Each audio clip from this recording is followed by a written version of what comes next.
يا وجيهاتي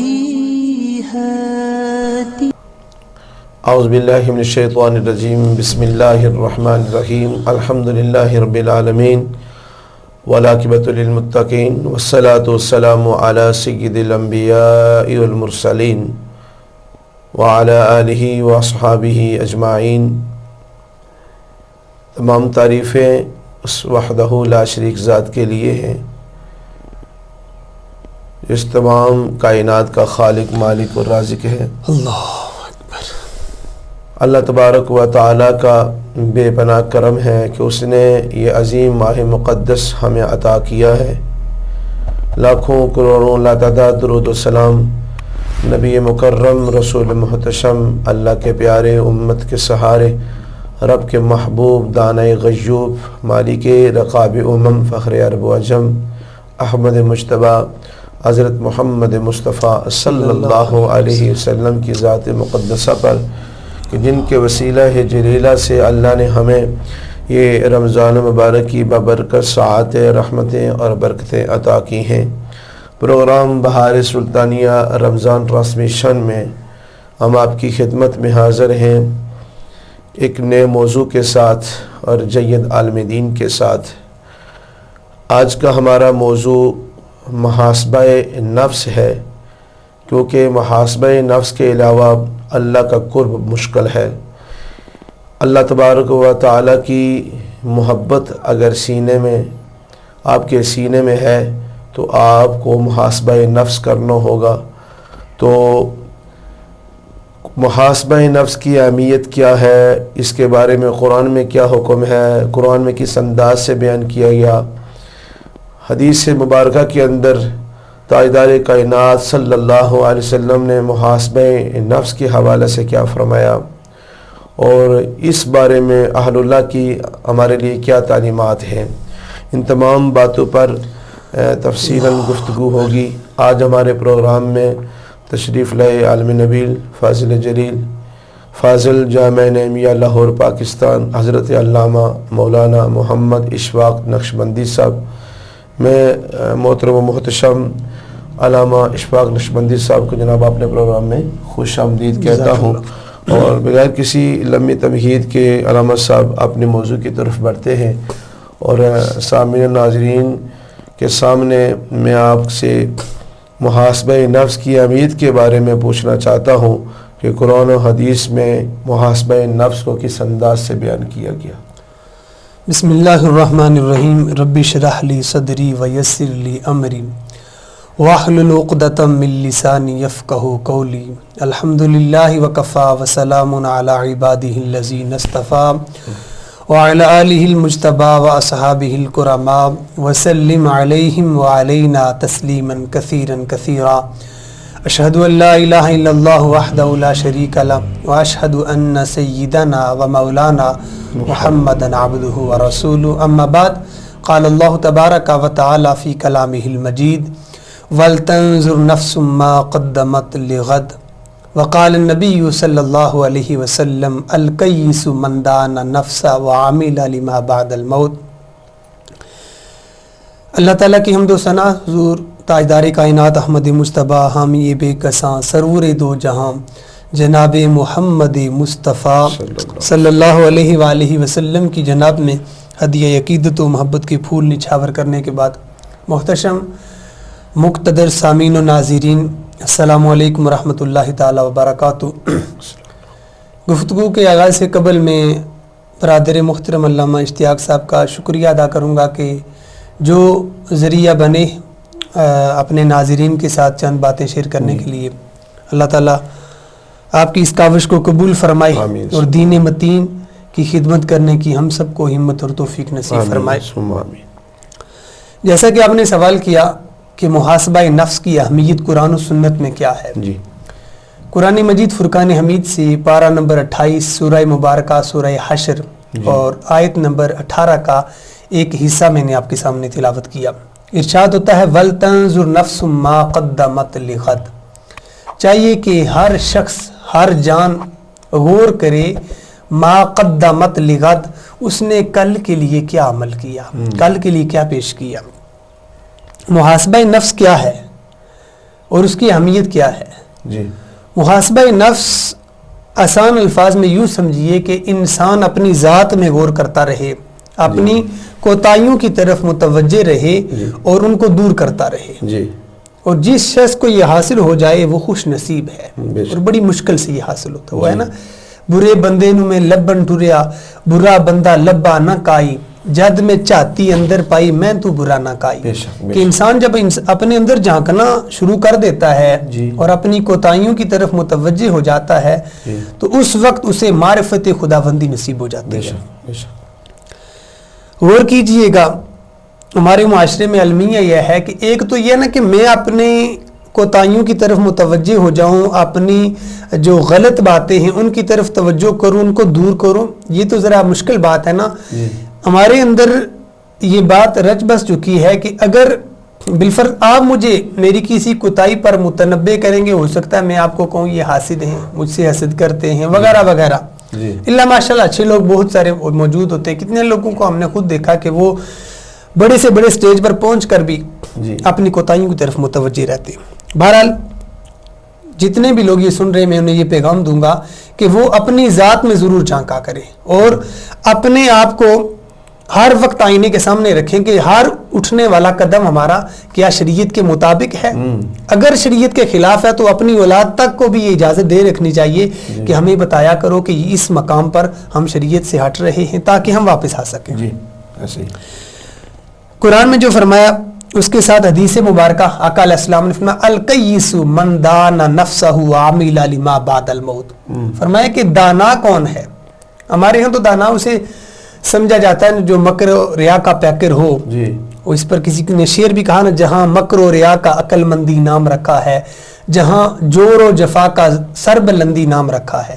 کہ یہاں پر جور و جفا کرنے والا بندہ اس کو سربلند سمجھا جاتا ہے، جو مکر و ریا والا اس کو دانا سمجھا جاتا ہے. اور مصطفیٰ کریم صلی اللہ علیہ وآلہ وسلم کی جناب میں حاضر ہوتے کہ دانا کون ہے تو حضور نے فرمایا القیس من دان نفسہ. دانا وہ ہے کہ جو اپنے نفس کو پہچان لے، وعمل لما بعد الموت، اور موت کے بعد جو کام آنے والی چیزیں ہیں ان پر عمل پیرا ہو جائے. غور کیجئے گا، بے شمار مثالیں ہیں اہل اللہ کا اس بارے میں کیا نظریہ تھا، ان کا عمل کیا ہوتا تھا. حضرت عمر ابن خطاب رضی اللہ تعالیٰ عنہ کا فرمانی علی شان، فرمایا حاسبوا انفسکم، اپنے آپ کا محاسبہ کرو، اپنی ذات میں غور و فکر کرو، قبل ان تحاسبوا، اس سے پہلے کہ تمہارا محاسبہ کیا جائے. یعنی قبر میں جا کر ہم سے سوال جواب ہوگا، اس دنیا میں رہتے ہوئے ہم اپنے آپ سے سوال جواب کرتے رہیں یہ فلاں کام کیا، فلاں کام کیا، کیا یہ شریعت کے مطابق ہے؟ اگر شریعت کے مطابق ہے تو الحمدللہ کہہ کر اللہ کا شکر ادا کر اور آگے بڑھو. اور اگر وہ کام شریعت کے مخالف ہے تو اللہ کی جناب میں استغفار کیا جائے اور اس سے باز رہا جائے. آگے آپ نے فرمایا وَتَزَيَّنُوا لِلْعَرْضِ الْأَكْبَرِ، بڑی پیشی کے لیے تیاری کرو. بڑی پیشی کیا ہے؟ اللہ کی جناب میں پیش ہونا ہے، وہاں سوال و جواب ہونے ہیں، قبر کی منازل ہیں، تو ان کے لیے اپنے آپ کو تیار رکھو. بلا شبہ صبح سے لے کر شام تک اگر ہم یہ نظریہ اور عقیدہ بنا لیں کہ ہم نے ہر وقت، ہر لمحے، ہر عمل میں یہ سوچنا ہے کہ ہم نے قبر میں جا کر جواب دہ ہونا ہے، تو یقیناً محاسبہ نفس بھی ہو جائے گا اور اس کے ساتھ ساتھ جو اس کے فیوز و ثمرات ہیں، برکات ہیں، وہ بھی حاصل ہو جائیں گے. اسی طریقے سے آپ نے یہ جب فرمایا تزینوا للعرض الاکبر، اس کے ساتھ آگے فرمایا وانما یخف الحساب، ان لوگوں کا حساب ہلکا ہوگا. کن لوگوں کا؟ فرمایا کہ جو اپنا محاسبہ کرتے ہیں، جو لوگ اپنا محاسبہ کرتے ہیں ان کا حساب بہت آسان ہوگا. اور اگر ہم چاہتے ہیں کہ قبر کے میں ہونے والے سوالات کے جواب دیتے ہوئے ہمیں آسانی ہو تو اس دنیا میں ہمیں اپنا محاسبہ کرنا چاہیے. اور جب ہم اس طرف متوجہ ہو جائیں گے تو یقیناً اللہ تبارک و تعالیٰ کی رحمت بھی ہمارے شامل حال ہوگی. اس میں ایک اور قول بھی ہے حضرت میمون ابن مہران رضی اللہ تعالیٰ عنہ، آپ نے بڑی کمال بات کی. فرمایا لا یکون العبد تقیہ، بندہ اس وقت تک نیک نہیں ہو سکتا جب تک اپنا محاسبہ نہ کرے. تو جب انسان اپنا محاسبہ کرتا ہے تو نیکی کی راہ پر حقیقت میں وہ گامزن ہوتا ہے. بظاہر میں دعویٰ کروں میں نیک ہوں، لیکن اگر میں اپنا محاسبہ نہیں کرتا تو نیک ہو سکتا نہیں. تو اس میں محاسبہ نفس کی بہت زیادہ اہمیت ہے اور یقیناً اللہ کی راہ میں کامیابی یہی ہے کہ انسان اپنا محاسبہ کرتا رہے. تو یہ علامہ صاحب کی جو تعلیمات ہیں یہ ان میں سے کچھ چند مسائل ہیں, چند گوشے اگر ہمارے ناظرین و سامعین کے سامنے پیش ہو جائے تو پھر ایمان میں ظاہر اور تقویت ملے گی, ایمان میں اور تازگی ملے گی. اس حوالے سے بے شمار مثالیں ہیں اہل اللہ کی کہ وہ کس طرح محاسبہ نفس کرتے تھے. صحابہ اکرام کے بارے میں آتا ہے, حضرت عثمان غنی رضی اللہ تعالیٰ عنہ فرماتے ہیں کہ ایک دفعہ میں حضرت فاروق اعظم رضی اللہ تعالیٰ عنہ کی آواز سن رہا تھا. اللہ اکبر قربان, جو کتنے عظیم لوگ ہیں, یہ وہ لوگ ہیں کہ جن کو اللہ کے نبی نے اس دنیا میں بشارت دی جنت کی, عشرہ مبشرہ میں آپ کا شمار ہوتا ہے. تو فرماتے ہیں کہ میں سن رہا تھا اور میرے اور حضرت فاروق اعظم کے درمیان دیوار حائل تھی, یعنی میں جو کچھ سن رہا تھا حضرت فاروق اعظم کو وہ نظر نہیں آ رہا تھا کہ عثمان بھی سن رہے ہیں. کیا کہہ رہے تھے؟ فرما رہے تھے کہ اے عمر, اے ابن خطاب, آپ اور یہ سر بلندی اور یہ مقام, اور ساتھ کہہ رہے تھے عمر خدا سے ڈرتے رہو, عمر خدا سے ڈرتے رہو, عمر خدا سے, یعنی پہلے اپنا منصب یاد دلا رہے ہیں اپنے آپ کو اور پھر ساتھ ہی کہہ رہے ہیں کہ خدا سے ڈرتے رہو. اور بے شمار مثالیں ہیں, حضرات خلفائے راشدین ہوں, اہل بیت اطہار ہوں, کیا مرتبہ کیا مقام ان کا کہ اپنا محاسبہ کرنے میں انہوں نے جو مثالیں قائم کر دی ہیں, تاریخ ایسی مثالیں پیش نہیں کر سکتی. سر دست چونکہ ہمارا تعلق استانہ عالیہ گلہار شریف سے ہے تو میں چاہتا ہوں کہ چمنستانی گلہار شریف سے بھی تھوڑی خوشبو گردامن میں آ جائے تو اور زیادہ تازگی ہوگی. یہ میرے پاس مکتوبات قبلہ خواجہ عالم المعروف مکاتیب الفردوس ہے. اس میں آپ غور کیجئے گا کہ قبلہ جناب جی نے کس قدر ہمیں متوجہ کیا محاسبہ نفس کی طرف, اور نہ صرف ہمیں متوجہ کیا بلکہ اس کے ساتھ ساتھ آپ اپنی جو مثال پیش کرتے, اپنے آپ کا محاسبہ جو پیش کرتے ہیں. ایک ہوتا ہے نا انسان کسی کو دعوت فکر دے اور نماز پڑھو, ایک ہے کسی کے سامنے کر کے دکھانا. تو جس طرح ہم اپنی اولاد کے سامنے, ہمیں آئیڈیل بننے کا حکم ہے کہ ان کے سامنے اپنی مثال جو پیش کرتے ہیں نا, ان کے سامنے ہمارا جو کردار و عمل ہوتا ہے وہ زیادہ مؤثر ہوتا ہے. بے شک بے شک. آپ نے نہ صرف محاسبہ نفس کا حکم دیا, تعلیمات دی, بلکہ یہ کر کے بھی دکھایا. یہاں ایک مرید نے خط لکھا تو اس کے جواب میں آپ نے جو کچھ لکھا اس پر آپ توجہ کیجیے. فرمایا نماز کی پابندی رکھیں, اسباق توجہ سے پڑھیں, ہر کام کے لیے وقت معین ہے, وہ ذات وقت پر آسائشیں پیدا کر دیتی ہے. اب اگلے لفظ پر غور کیجیے کہ فرمایا مگر ہم تن متوجہ دنیا کے لیے نہ رہیں, یعنی ساری توجہات کا مرکز دنیا نہ رہے. یہ عارضی زندگی ہے, ہر طور گزر جائے گی, یعنی یہ زندگی عارضی ہے, امیر ہے تو اس کی بھی گزر رہی ہے, غریب ہے تو اس کی بھی گزر رہی ہے. اگر امیر کی خوشحال گزر رہی ہے تو غریب کی بہرحال گزر رہی ہے. اخروی زندگی کی فکر کریں, یہ ہے محاسبہ نفس, یعنی فکر آخرت کی طرف لگ جائیں اور اللہ کی یاد میں لگ جائیں. اس میں شک نہیں دنیا بھی اہم ہے. اب بعض لوگ تو مکمل طور پر ان کا یہی ٹارگٹ ہوتا ہے کہ بس پھر آخرت میں لگ جائیں. نہیں, کہا دنیا بھی اہم ہے, دنیا کی بھی اہمیت. آپ دیکھیں کہ اگر انسان کے پاس دنیا کی دولت نہیں تو عبادات میں سے آدھے معاملات ایسے ہیں کہ جو انسان نہیں کر سکتا, جو عمرہ ہے, زکوٰۃ ہے, وغیرہ وغیرہ, رائے خدا میں خرچ کرنا ہے. فرمایا اس میں شک نہیں دنیا بھی اہم ہے, مگر آخرت کو اس پر قربان کر دینا دیوانگی ہے.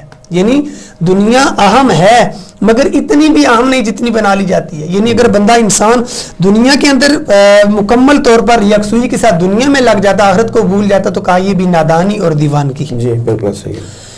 اس کے بعد اسی مکتوبات شریف مکاتیب الفردوس میں کسی شخص نے آپ کو القاب و آداب سے یاد کیا. ہمارا المیہ یہاں ہے, یہاں پر ہم شکست کھا جاتے ہیں کہ جب ہمیں کوئی بڑے بڑے ناموں سے یاد کرتا ہے تو پھر ہم خوش ہو جاتے ہیں, اگر کوئی نہ یاد کرے تو پھر پریشان ہو جاتے ہیں. کیا کرنا کیا چاہیے, چاہے دنیا کے اعتبار سے ہو, دین کے اعتبار سے ہو, جس بھی اعتبار سے ہو.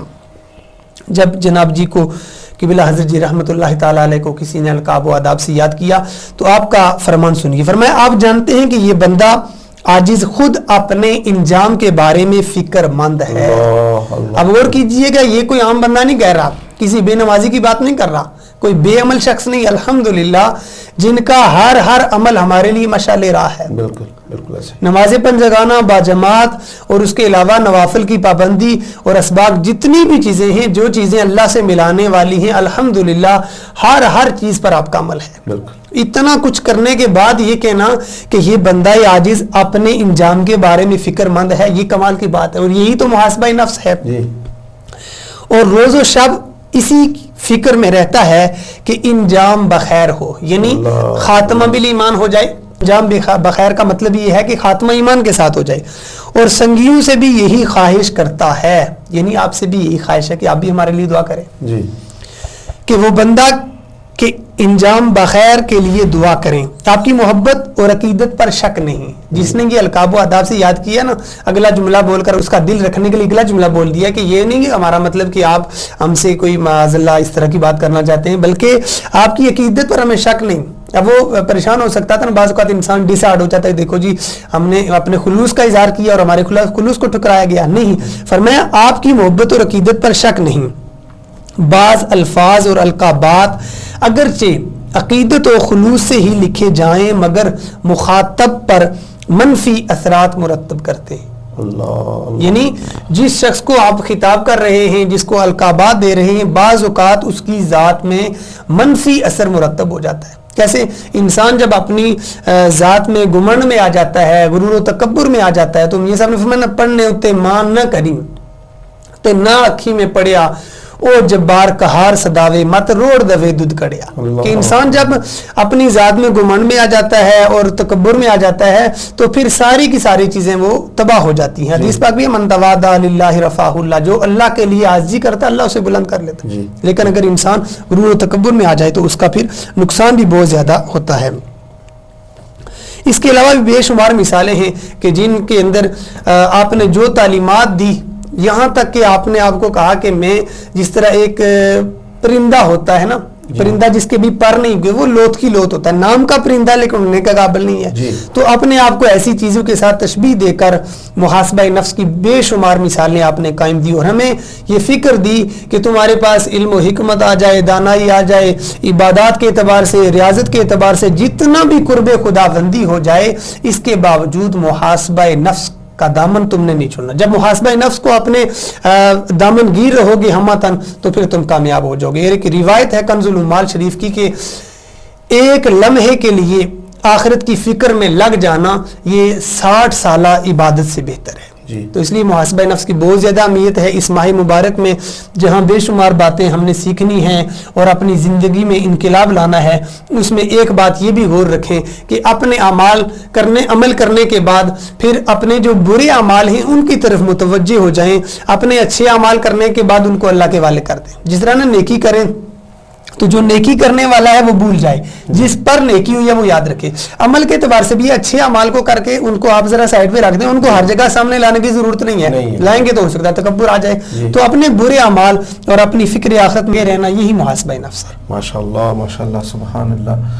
سامعین العزرین، آپ نے بڑے خوبصورت پہرائی میں علامہ صاحب سے گفتگو سنی.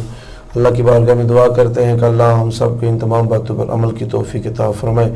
آپ نے اگر کسی اللہ والے کا دامن تھاما ہوا ہے تو آپ خوش نصیب ہیں. اگر نہیں تھاما ہوا، کسی کی نسبت اختیار نہیں کی ہوئی تو کسی اللہ والے کا دامن تھام لیں، ان کی نسبت میں آ جائیں. ان کی نسبت میں آنے سے ہی آپ محاسبہ نفس سے ہی کر سکیں گے. تو اللہ ہم سب کو اس ماہ مقدس کے اندر صحیح معنوں میں اپنا محاسبہ نفس کرنے کی توفیق عطا فرمائے اور رمضان مبارک کی بابرکت ساعت رحمت برکت میں سمیٹنے کی اللہ ہمیں توفیق عطا فرمائے. پروگرام بہار سلطانیہ رمضان ٹرانسمیشن میں اجازت دیجیے. وآخر دعوانا ان الحمدللہ رب العالمین. یا وجیہا